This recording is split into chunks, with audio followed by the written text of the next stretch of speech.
I feel like I haven't been talking a lot about The Witcher 2 on this channel. Even though it's a great game, a lot of my Witcher videos were revolving around a third installment, and sadly Witcher 2 was put aside. Therefore, I'm going to dedicate this video to celebrate 7 years since The Witcher 2 came out. If you never played it, I strongly recommend that you do. Witcher 2 was a massive technical improvement over Witcher 1. Even though Witcher 1 is a classic by now, it certainly had problems, to the point where a lot of people who really enjoyed the Witcher games had trouble playing it. Meanwhile, The Witcher 2 overhauled everything from combat to graphics, world design, pacing, characters and so much more. The combat itself wasn't as simple as in The Witcher 1, where you basically had to click the button at the right time, switching styles depending on the enemy, and it can really strike a nerve sometimes when you fight multiple enemies, where combat wasn't as responsive. Meanwhile, Witcher 2 included rolling and complex combat, something you can recognize from The Witcher 3, using bombs, signs and traps to finish your enemies. You are now able to switch between enemies, look at their patterns and time your attack. When it comes to story, it's a direct sequel to the first game. Geralt is still trying to recover from losing his memory, and you learn a lot about his past in the game, since generally this is a bridge between everything that has happened in the first game and lays a strong foundation to The Witcher 3. When it comes to plot, Geralt has been accused of killing King Foltest. If you played Witcher 1, at the end of the game Foltest is attacked by an assassin, and after Geralt kills him, you learn that he was a Witcher as well. Well, basically Witcher 2 is all about those assassins, and since Geralt failed to save Foltest for the second time, he has to find those responsible and clear his name.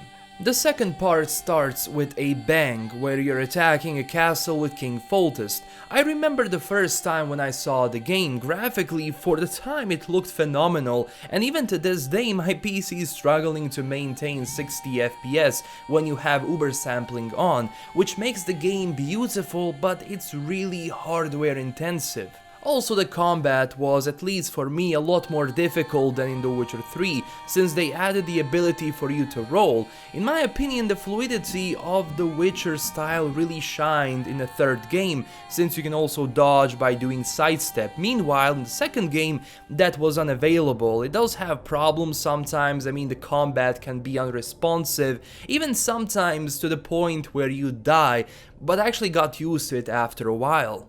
Also, I noticed that the game still has some FPS drops and people experienced a slight delay when casting signs or doing a roll, but not everyone. I did have a slight lag when casting signs, but overall it is a huge improvement over the first game, since generally I didn't really use signs in the first one. Even though I played it on the highest difficulty, alchemy was more important than signs, but in The Witcher 2 you have to use both, since there is even a difficulty in which Geralt dies, you are done. But overall, it's still a minor problem since the game itself has many pluses, and I like how they kinda dedicated the second game to show the war between humans and non-humans, and also we learn so much more about the Witchers, since one of our main enemies is Leto, who is a Witcher after all. Now, I won't go too far into the story since maybe some of you didn't play it and I don't want to spoil anything, but The Witcher 2, with all its improvements, I think laid the foundation of how The Witcher 3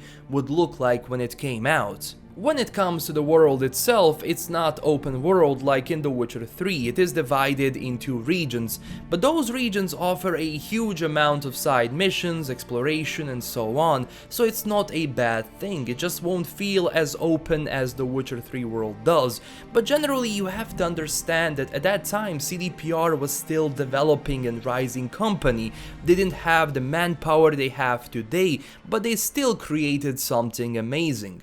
The game also expanded on loot, including weapons and armor, since in The Witcher 1, besides having 3 armor upgrades, there wasn't anything special, same including the swords, but Witcher 2 offers a variety of different weapons and armor for you to use and think which one fits your style the best. The game itself is divided into 3 main chapters, plus prologue and epilogue, but chapter 2 has 2 variants, again depending on your choices. Overall, one thing I always enjoyed about CDPR is writing. As someone who spends a lot of time writing, experiencing Witcher games, I truly have much respect for how they develop characters and the story. One general problem I had is also with QuickTime events. I really didn't enjoy them. I generally don't like QuickTime events, well, depends on the game mostly, but for The Witcher 2, I think it was unnecessary and I am glad it was removed from The Witcher 3.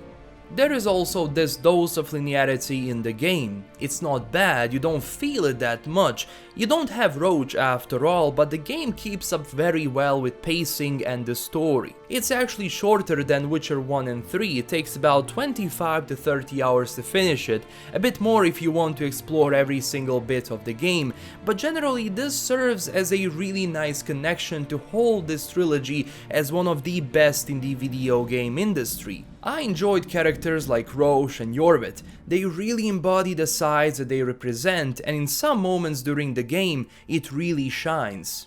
There is also Leto, a Witcher from the School of the Viper, one of our main enemies in the game, and I was legit afraid of the guy when I saw him for the first time. I mean, he looks like a mountain but is agile like a cat, a deadly combination and a true foe to Geralt of Rivia since they both know what they're doing, and Leto was always somehow one step ahead of Geralt, which made him one of the icons of the franchise. If you ask me, Leto and Gontarow Dim are the ones I enjoyed the most. Now that the Witcher trilogy has ended, it's always nice to go back to previous Witcher games and experience not also the expansion of the franchise but also the studios such as CDPR. Maybe one day I will be making the same video for Cyberpunk, but that time is far away. But hey, that is all I have for today. Smash that like and subscribe button for more content and tell me down below what you think about The Witcher 2. LKM signing out and stay classy everyone. Bye bye.